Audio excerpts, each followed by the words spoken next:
I'm 21, I'm studying PPE at Manchester University, but my parents' lives looked very different to mine at my age. My mum left school at 16 and got a job. My dad, he grew up in Ireland, he left school with no qualifications, taking any job he could, working on washing machines and building sites to get by. He migrated to England, and one day he decided to go to night college after a shift. That changed his life. He got his BTECs, he went to university, he got a steady job, and so, when I was growing up, both my parents knew better than anyone else how education can change your life.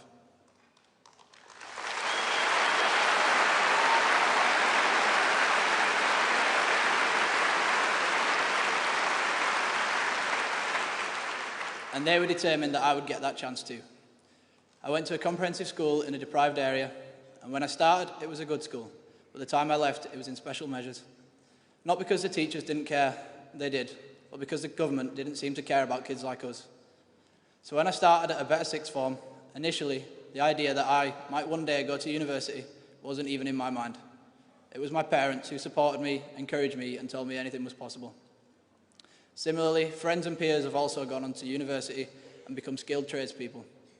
But how many other people didn't know and were never told that there was a world out there that needed their talent?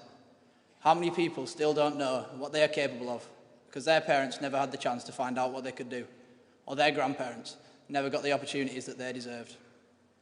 No one ever stepped in to give them that chance, to break the cycle, and to tell them that this country not just wants them, but needs them to succeed. Keir Starmer, our new Prime Minister,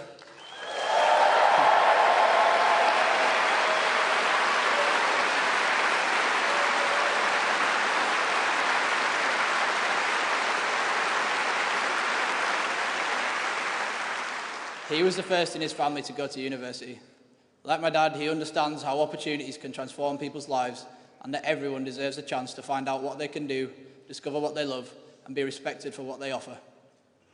His Labour government has already started giving people that chance. This short film will show you what they've done so far.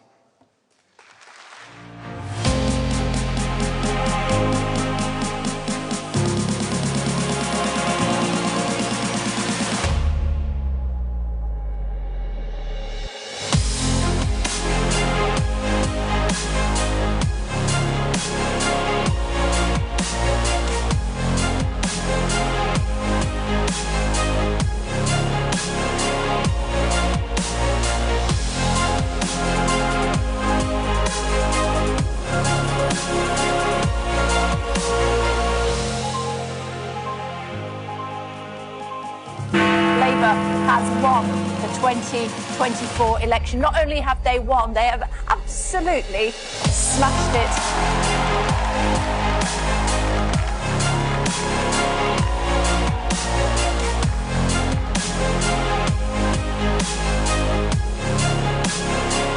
I invite you all to join this government of service in the mission of national renewal.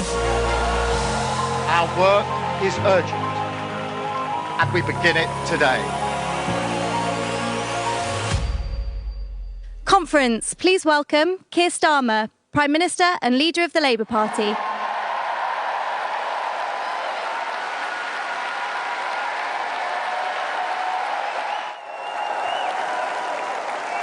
Thank you.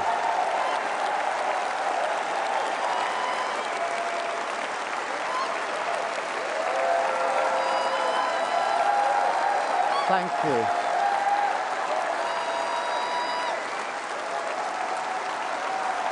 Thank you.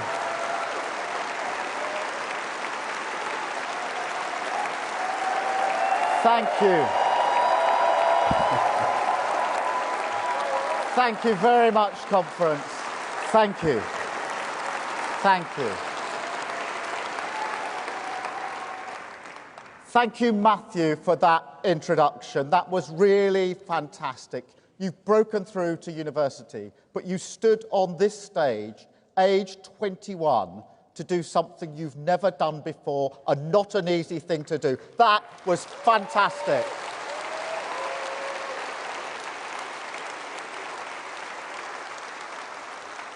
And thank you, conference. Thank you from the bottom of my heart. Thank you, conference, for everything you have done to fulfil the basic duty of our party, our Clause 1, so we can return this great nation to the service of working people. Thank you, conference.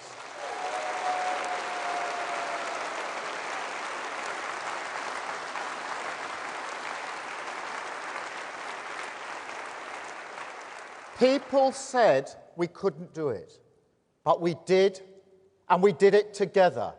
And look at this now, a record-breaking conference, the biggest attendance ever in our history.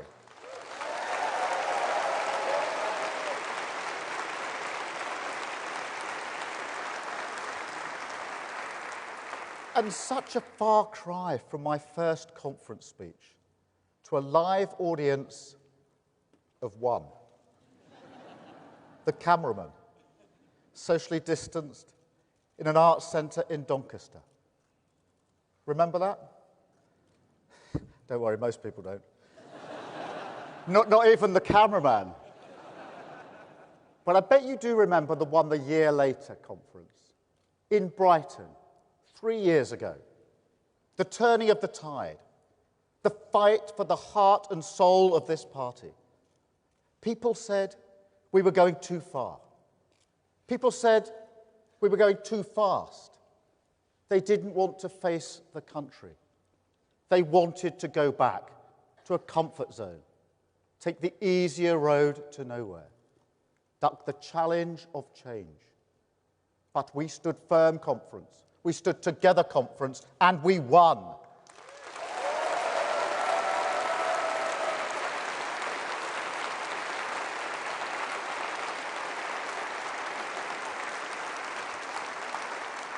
So take pride in your victory. Take pride that Labour won in every single region in England. Take pride that Labour won in Wales. Take pride that Labour won in Scotland.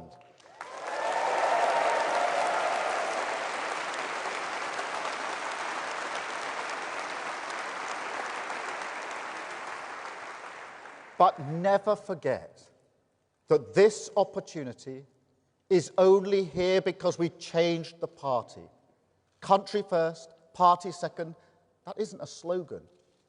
It's the foundation of this project, a pact with working people we must fulfill to retain the privilege of serving their interests on economic stability, national security, wealth creation, protecting our borders, rooting out anti-Semitism, standing with NATO and Ukraine. The changes we made are permanent, irreversible. And the work of service never stops. Country first, party second.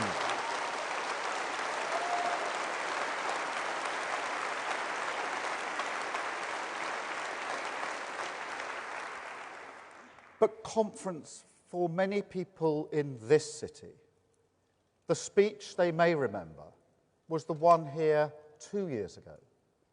Because that's when I promised, or on this stage, that if I ever had the privilege to serve our country as Prime Minister, one of my first acts would be to bring in a Hillsborough Law, a duty of candour.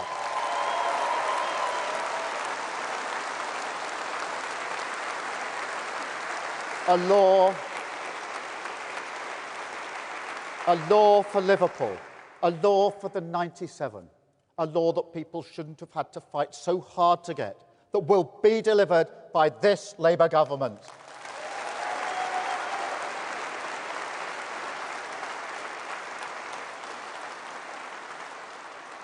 It's also a law for the sub-postmasters in the Horizon scandal, the victims of infected blood, Windrush, Grenfell Tower, and all the countless injustices over the years suffered by working people at the hands of those who were supposed to serve them.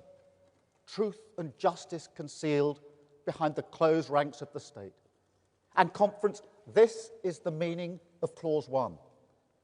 Because today I can confirm that the duty of candour will apply to public authorities and public servants. The bill will include criminal sanctions, and that the Hillsborough Law will be introduced to Parliament before the next anniversary in April.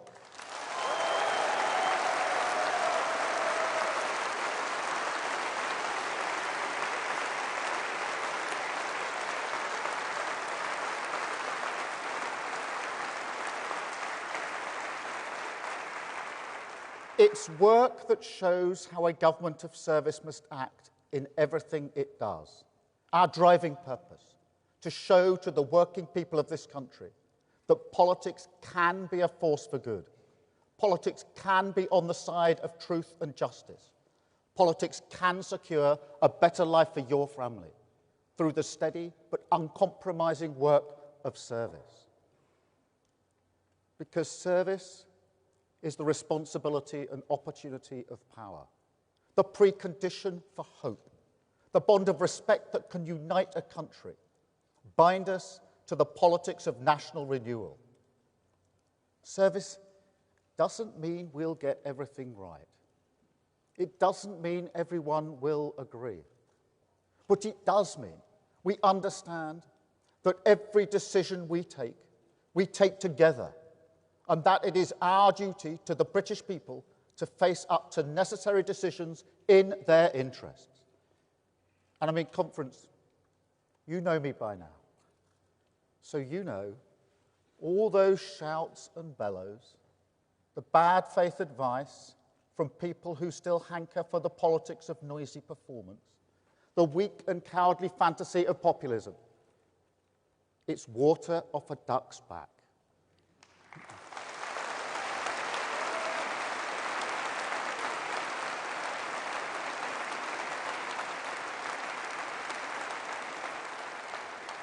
Mere glitter on a shirt cuff. It's never distracted me before, and it won't distract me now. This is a long-term project. I've never pretended otherwise. But conference, make no mistake, the work of change has begun. The patient, calm, determined era of politics as service has begun. Planning reformed, doctors back in theatre, new solar projects, new offshore wind projects, the onshore ban lifted, Great British Energy launched, one-word Ofsted judgments ended, a border security command, a national wealth fund, getting Britain building again, the Renters Reform Bill, stopping no-fault evictions, and the Railway Services Bill, bringing railways back into public ownership.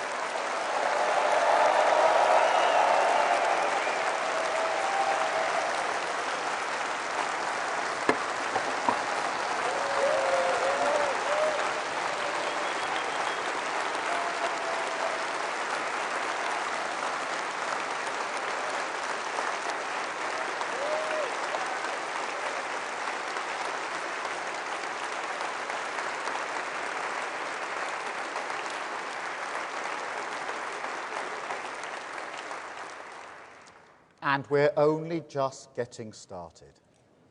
A crackdown on knife crime, a real living wage, a modern industrial strategy, a 10-year plan for our NHS, devolution to our nation's regions and cities, the biggest levelling up of workers' rights in a generation, more teachers, more neighbourhood police, more operations, rebuilding our public services. Change has begun.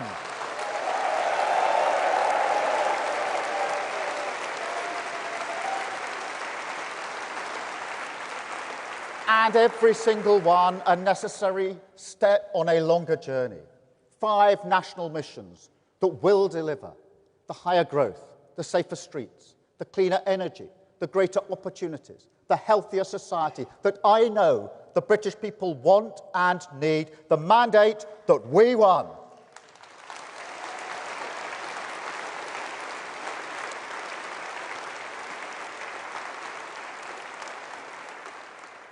But also something even more precious. Our economy stabilised, the foundations of this country fixed, Tory rot cleared away.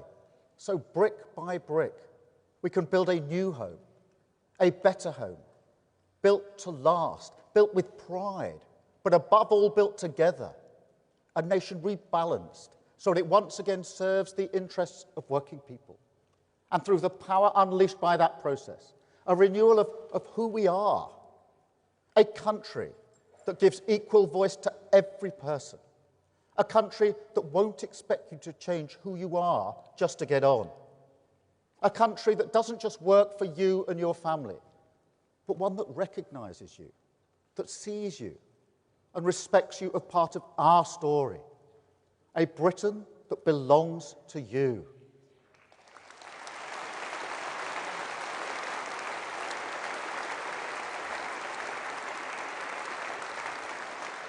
Because, make no mistake, that is the Britain we are building. Change isn't a few lines on a graph moving in the right direction. Change isn't a good Labour policy or two delivered, while the broader settlement remains untouched. No, change must mean nothing less than national renewal. Not a return to the old ways, nor a new path entirely, but a rediscovery in the full glare of the future of who we are. The trouble is, conference, just as we found with the Labour Party 4 years ago, Britain is no longer sure of itself. Our story is uncertain. The hope beaten out of us. There's pride, of course there is. Pride in our communities, especially. And there's respect too, all around the world. Trust me, nobody anywhere doubts that this is a great nation. A nation known for our creativity, our artistic skill, our scientific genius, and of course, our pragmatism. Quality that, combined with the industry and pride of working people, have not just rewritten our own story, but also that of the world. We could do that again.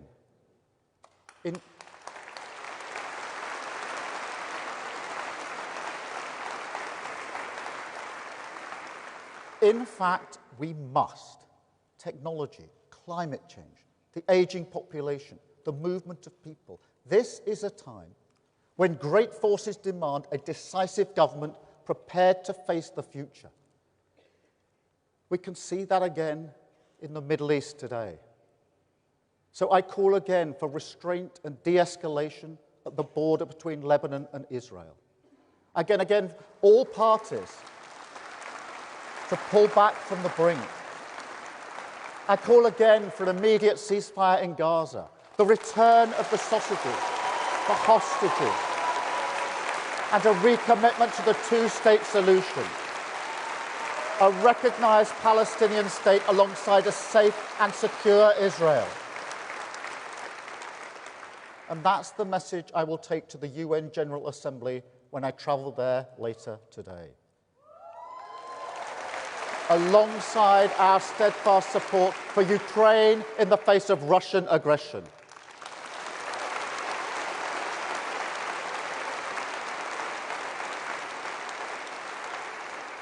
And in this uncertain world, I also pay tribute to our armed forces for all they do to keep Britain safe.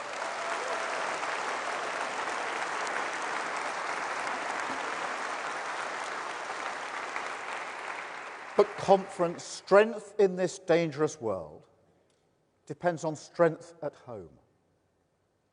And yet look at our country. Look at our country. Do you see a Britain where people feel, with the certainty that they deserve, that the future will be better for their children? Because when I was growing up, that's what we believed. People of a completely ordinary working-class background like mine, we took it for granted. We built our lives around it. But that is not the country we inherited in July. That confidence, that certainty, it's brittle and fragile. And so we have to restore it. That is the mandate we won, the meaning of change.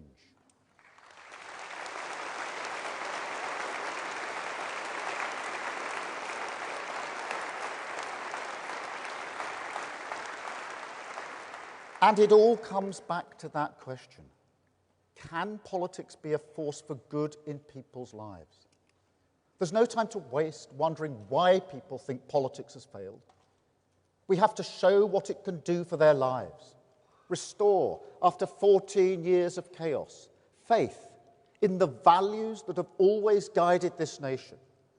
The stability, moderation, the common sense, keeping a cool head, staying the course, facing the future, the defiance of ambition, the determination of service, and above all, our faith, no matter the challenge, in practical solutions that work.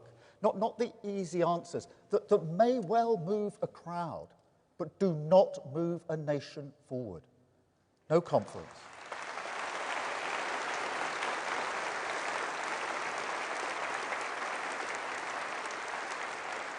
We know that way lies ruin. We've seen it in our party, and we changed it. And for 14 years, against our country's best traditions, we've seen it in Britain. And now we must change that too. We must build a new Britain, built from that age-old spirit of creativity and enterprise, the pride and ambition of working people, that when matched by a government of service, a decisive government, a government prepared to use its powers for justice, opportunity, and equal respect, can deliver a Britain that belongs to you.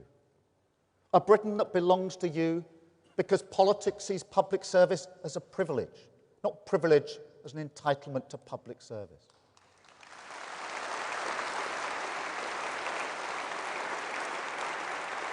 A Britain that belongs to you because government is mission-driven and serious, clear, measurable targets, progress displayed publicly, so every single person in this country can judge our performance on actions, not words. A Britain that belongs to you because we maintain our focus at all times on fixing those foundations for working people, those 5 national missions, providing the security and control they need, but also protecting us from the whims of Westminster, making sure that we don't get blown off course. And a Britain that belongs to you because we came together, and together we built it, because this has to be a partnership. We won't achieve our missions alone. I understand the power and responsibility of government, the way it can make or break a life. When you're chief prosecutor, when you look into the eyes of victims who've lost everything, parents whose daughter was raped and murdered, as I did with Penny and John, trust me, you learn about what government can and must do.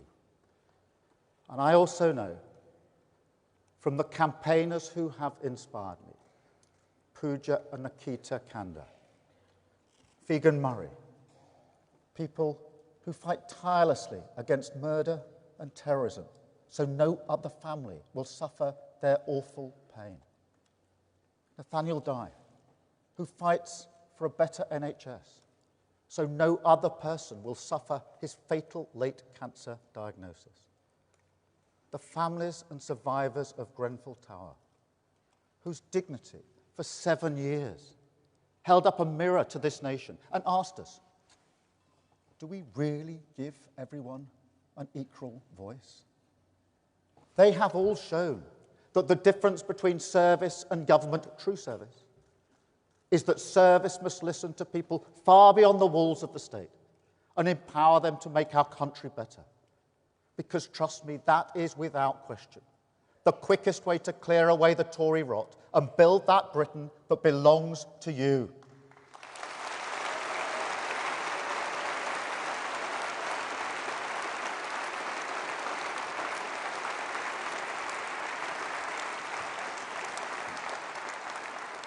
And so change begins, because there is another injustice hiding in plain sight in our streets, in every town and city in this country.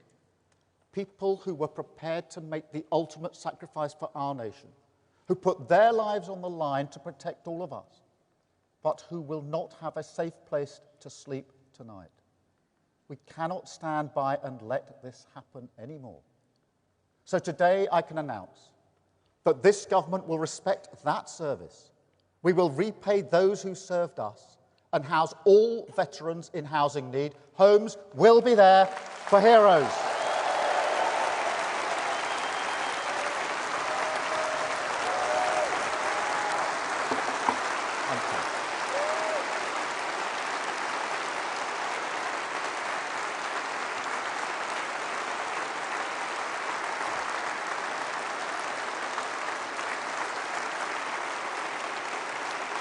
Thank you.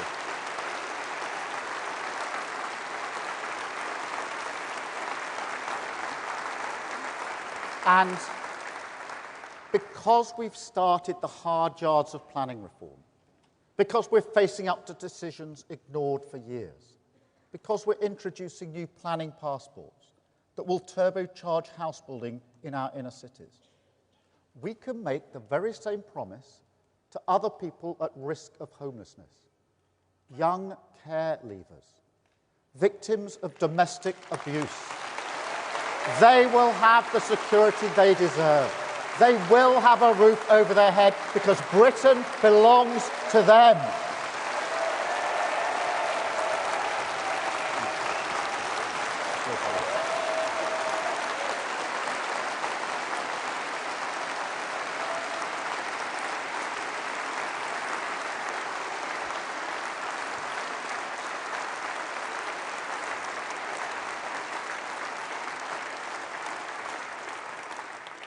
And another Think conference, another promise kept.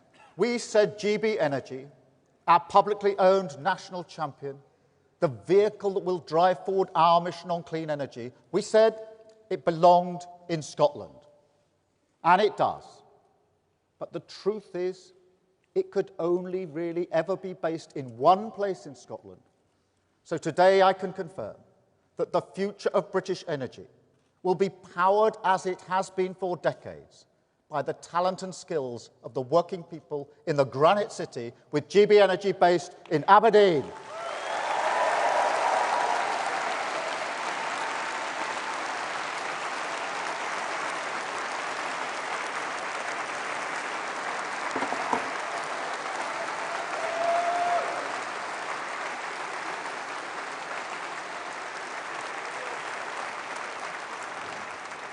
This is how the work of change happens. A decisive mission-led government moving our country forward step by step, focused on a long-term plan. That first, we stabilise our economy. Second, we fix the foundation. And third, we build with pride and determination a Britain that belongs to you. But it will be hard. That's not rhetoric. It's reality.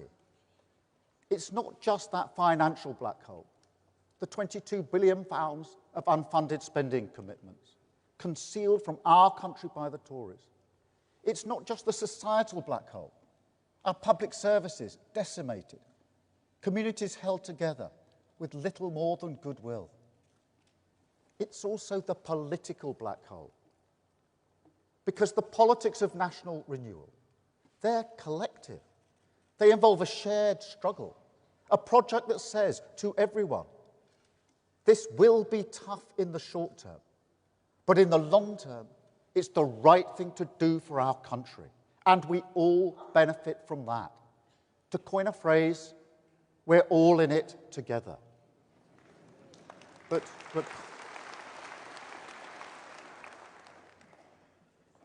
that's just it, isn't it?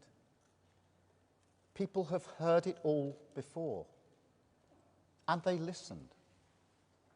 I ran a public service in the early days of austerity. People did everything asked of them to find a way forward. They did it in the pandemic as well, saved the lives of people they will never meet, all while their government broke the very rules that they followed. And so people ask us now, as we seek patience in pursuit of national renewal, what will we get to show for it? I understand that. After all, what they're used to is a lie, an act, a charade, a performance. You may call it populism. Many people do. But I prefer to call it the politics of easy answers. Because at its core, that's what it is. A deliberate refusal to countenance tough decisions, because the political pain is just too much. Party first, country second. Take Rwanda, a policy they knew from the beginning would never work. was never supposed to work. £700 million of your money frittered away on something that was never a credible option, because politically it was an easier answer. And just look at the difference you can make if you bring the curtain down on the show. A 23% increase in returns of people who have no right to be here compared with last summer. But it's not just Rwanda. It was the same story on everything. Energy security, the housing crisis, telling people they're tough on crime without building enough prison places. 14 years of performance. 14 years of exploiting problems, not solving them, mining the pits of division, searching them for conflict, fixing your attention on those issues, not on growth, technology, climate change, public services, the ageing population, the cost of living crisis, or any of the challenges that this country desperately needed to face up to.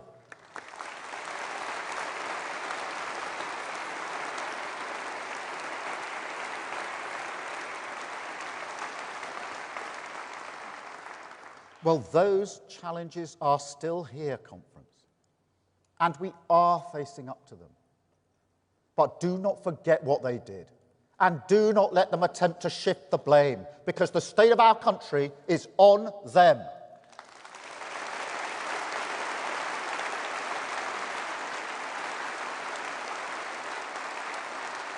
Why must we release prisoners early?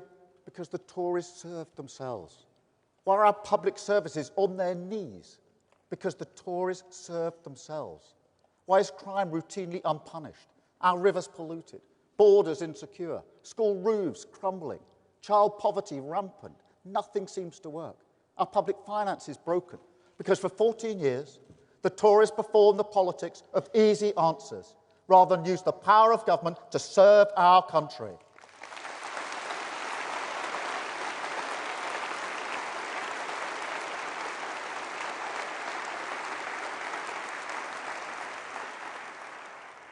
Yet still those wounds of trust must be healed. Still that question calls to us.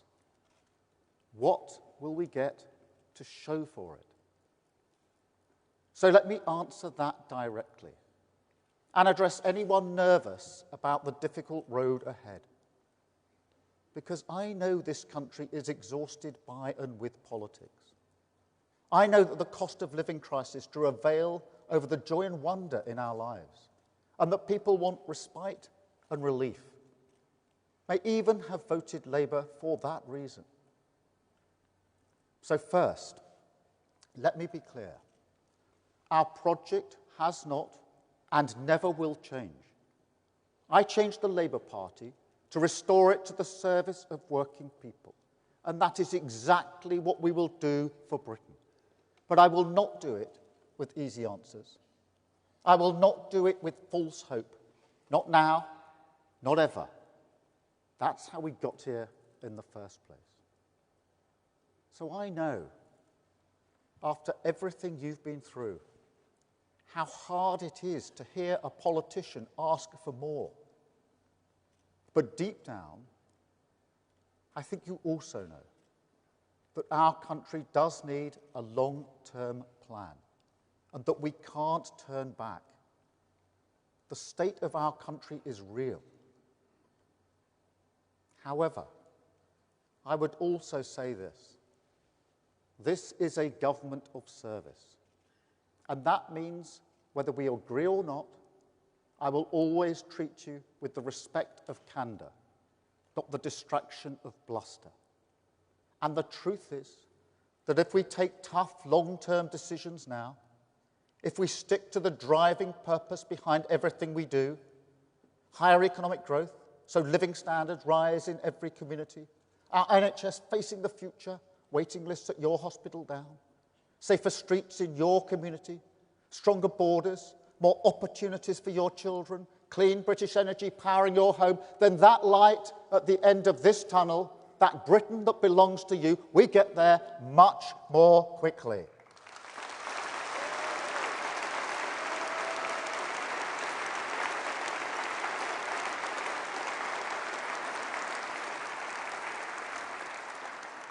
And look, I understand that many of the decisions we must take will be unpopular. If they were popular, they'd be easy. But the cost of filling that black hole in our public finances, that will be shared fairly.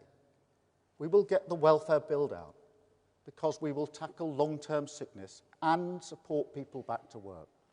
We will make every penny work for you because we will root out waste and go over tax avoiders. There will be no stone left unturned, no innovation ignored, no return to Tory austerity. We will rebuild our public service, protect working people, and do this in a Labour way, and that is a promise.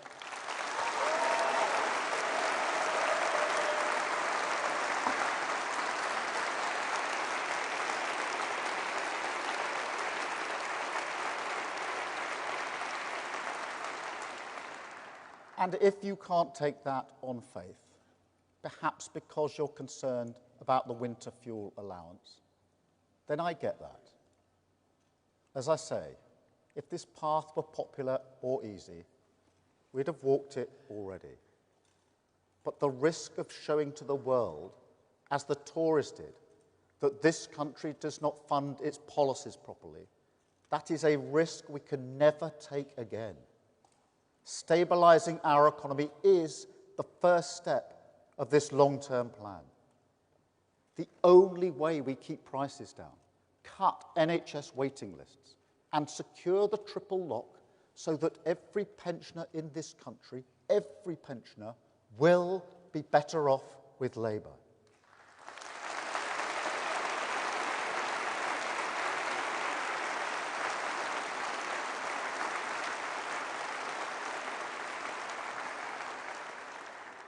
But more broadly, I also say this, that as we take on those massive challenges the Tories ignored, the time is long overdue for politicians to level with you about the trade-offs this country faces.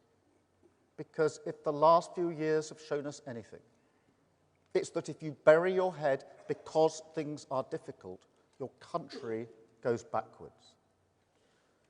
So if we want justice to be served, some communities must live close to new prisons.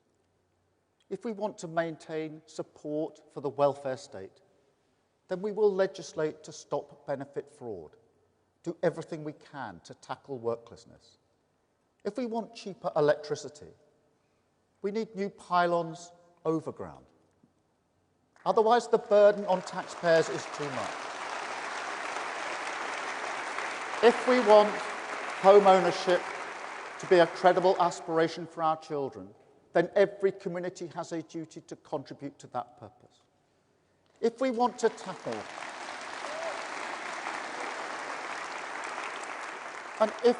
tackle illegal migration seriously, we can't pretend that there's a magical process that allows you to return people here unlawfully without accepting that process will also grant some people asylum.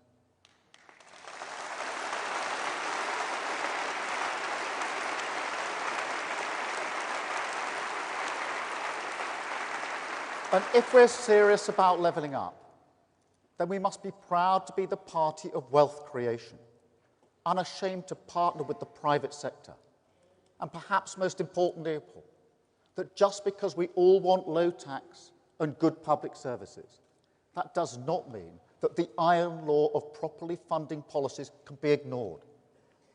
Because it can't. We've seen the damage that that does.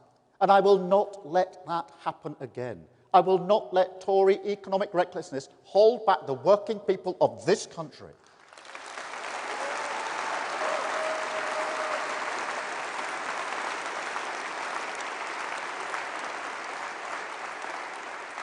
And let me tell you something else I won't let happen. I will never let a minority of violent, racist thugs terrorise our communities.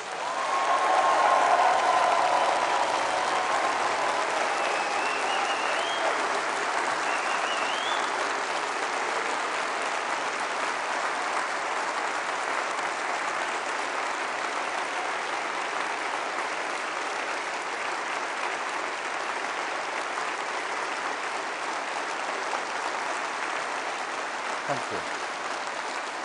Thank you.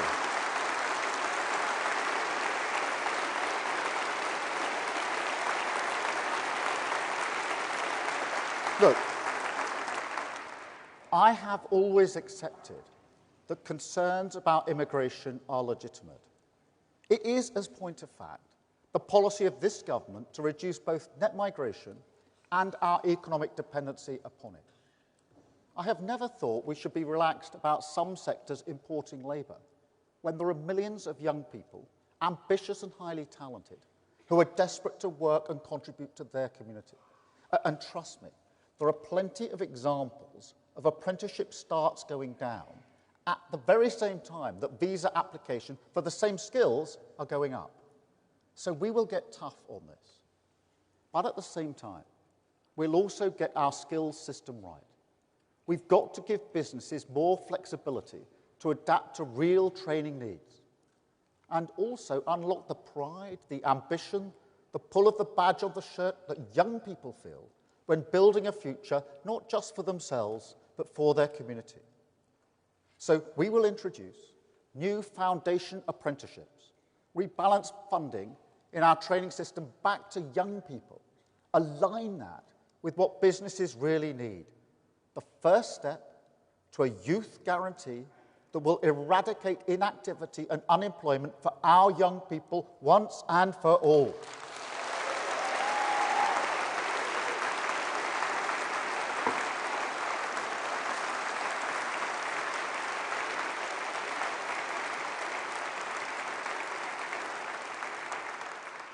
But conference, whatever anyone thinks about immigration, I will never accept the argument made not just by the usual suspects, but by people who should have known better, who said that millions of people concerned about immigration are one and the same thing as the people who smashed up businesses, who targeted mosques, attempted to burn refugees, scrawled racist graffiti over walls, Nazi salutes at the cenotaph, attacked NHS nurses, and told people with different coloured skin, people who contribute here, people who grew up here, that they should go home. No. No.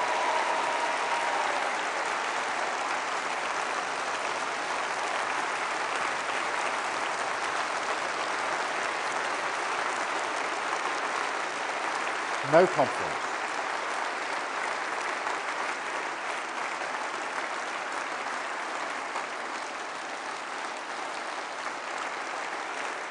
No conference. People concerned about immigration were not doing that because they understand that this country, this democratic country, is built on the rule of law, the ballot box, the common understanding that we debate our differences, we do not settle them with violent thuggery, and racism is vile.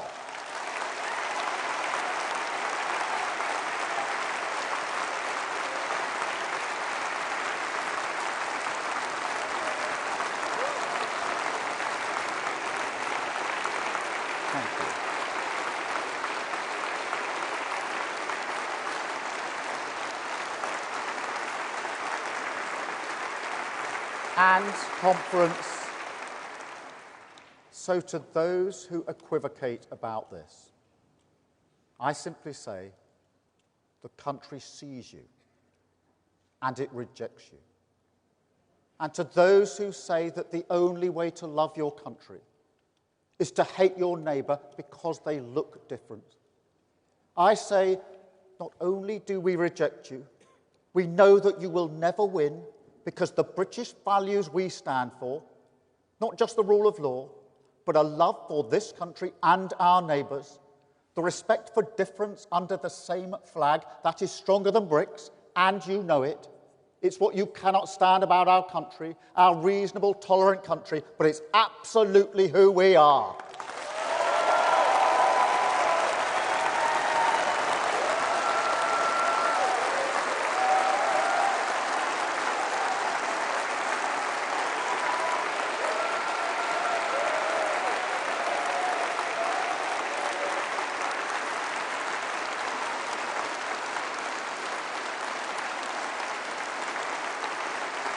No conference. The debate is not about the worth of migrants. That is toxic, and we must move beyond it. It's about control of migration. It's always been about control. That is what people have voted for time and again. And look, they weren't just ignored after Brexit. The Tories gave them the exact opposite. An immigration system deliberately reformed to reduce control. Because in the end, they are the party of the uncontrolled market. Now, don't get me wrong. Markets are dynamic. Competition is a vital life force in our economy. This is a Labour Party proud to say that. We work hand in hand with business. But markets don't give you control. That's almost literally their point. So if you want a country with more control, if you want the great forces that affect your community to be better managed, whether that's migration, climate change, law and order, or security at work, then that does mean more decisive government. And that is a Labour government. Taking back control is a Labour argument.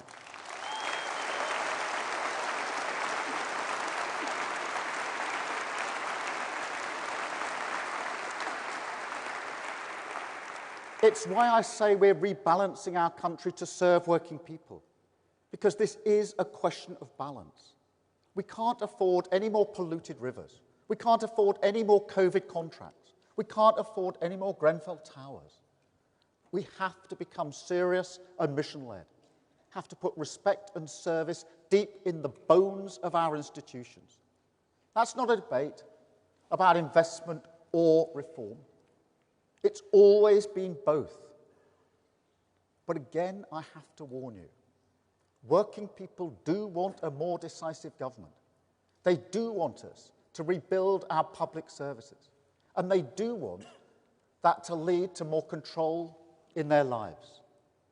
But their pockets are not deep. Not at all. So we have to be a great reforming government. Our NHS reformed, so patients have more control over their health. Our energy system reformed, so our country has more control over its security. Police and justice reformed, so communities have more control of their street. Education reformed, so children have more control of their future.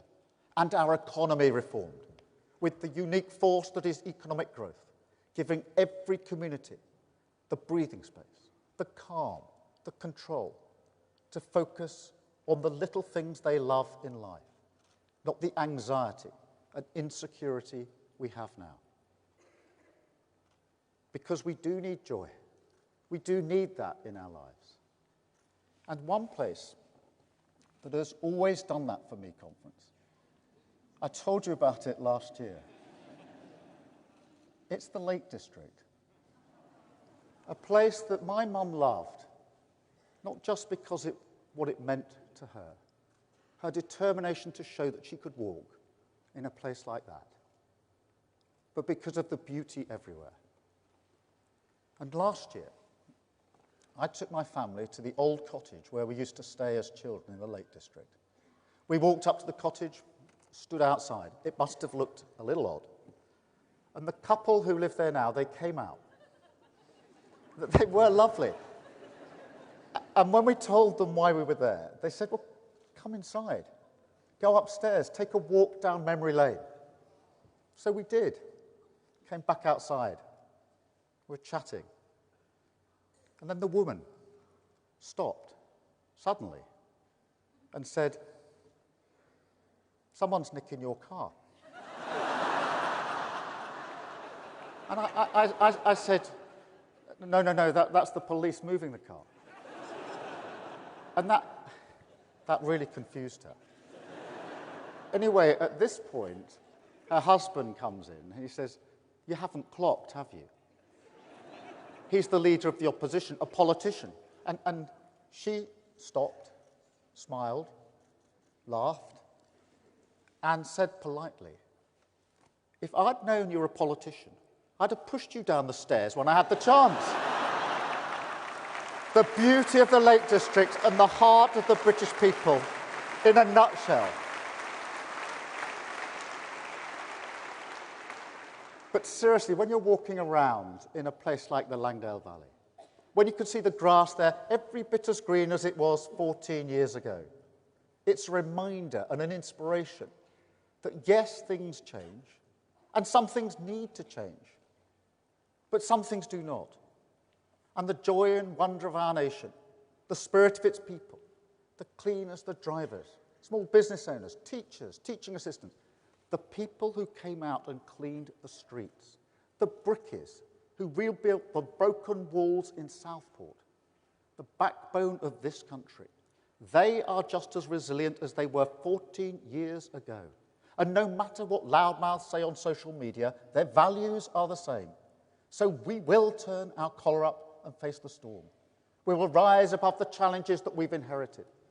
Because this is a country with fairness in the water, that believes in justice, and that wants working people to be respected.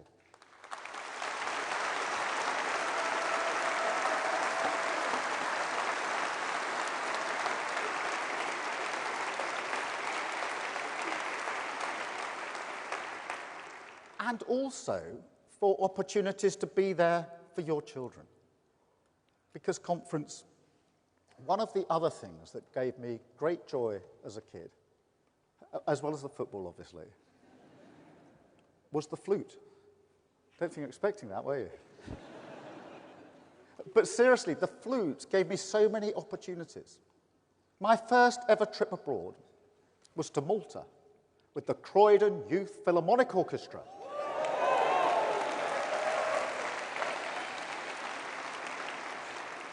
And I'm sure everyone here will know the feeling of being drawn in by music, getting lost in something bigger than yourself, or being moved by a book, a painting, a play. Even now, I turn to Beethoven or Brahms in those moments when, how to put it, the reviews aren't so good. I've got Shostakovich lined up for tomorrow. But these early encounters with art and culture, they change us forever. And we are brilliant at them in this country, brilliant. But those opportunities don't go to every child, do they? My brother, who had difficulties learning, he didn't get those opportunities. Every time I achieved something in my life, my dad used to say to me, "Your brother has achieved just as much as you, Keir." And he was right. I still believe that. But this is what we do in this country, isn't it? We elevate the stories of the individuals who go to the Guildhall School of Music, the Prime Minister from a pebble-dash semi, the working class few who do break through the class ceiling. I don't blame anyone for that. I am guilty of it. It gives hope to people. It's important to tell those stories. But it's not everyone, is it? And we must remember everyone, conference, because everyone deserves the chance to be touched by art. Everyone deserves access to moments that light up their lives. And every child deserves the chance to study the creative subjects that widen their horizons, provide skills employers do value, and prepares them for the future, the jobs and the world that they will inherit.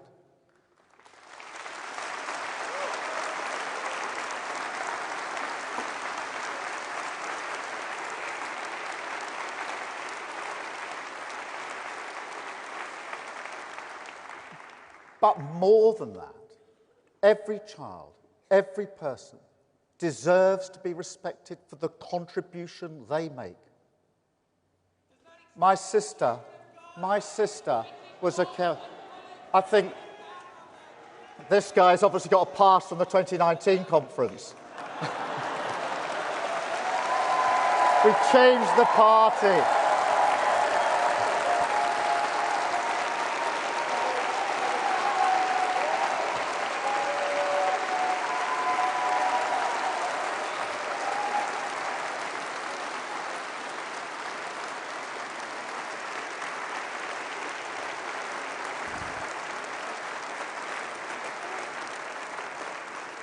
While he's been protesting, we've been changing the party. That's why we've got a Labour government.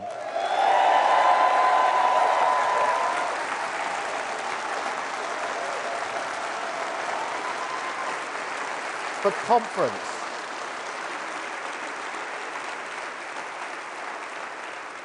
The point I was making is this: every child, every person deserves to be respected for the contribution they make. My sister was a care worker in the pandemic. She is still a care worker. Work that surely by now we know is so important for the future of this country. So wouldn't it be great?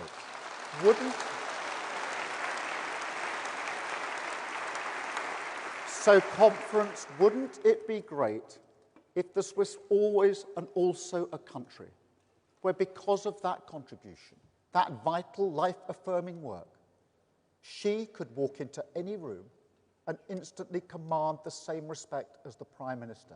Because those are my values, that is what I believe, and those are the values of the Britain that we will build.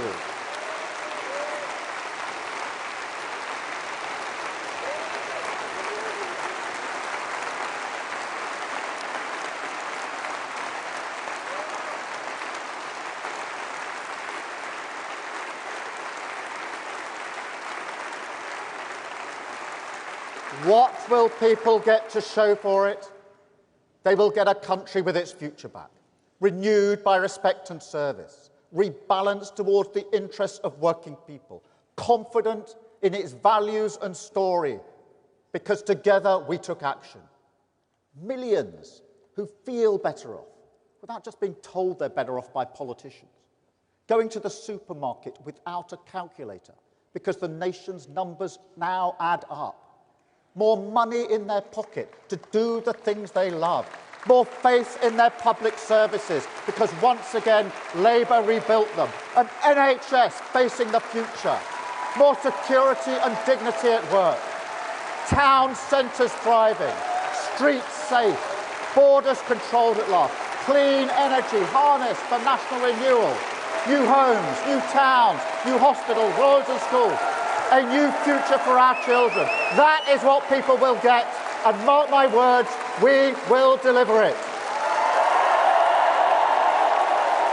People said we couldn't change the party, but we did. People said we wouldn't win across Britain, but we did.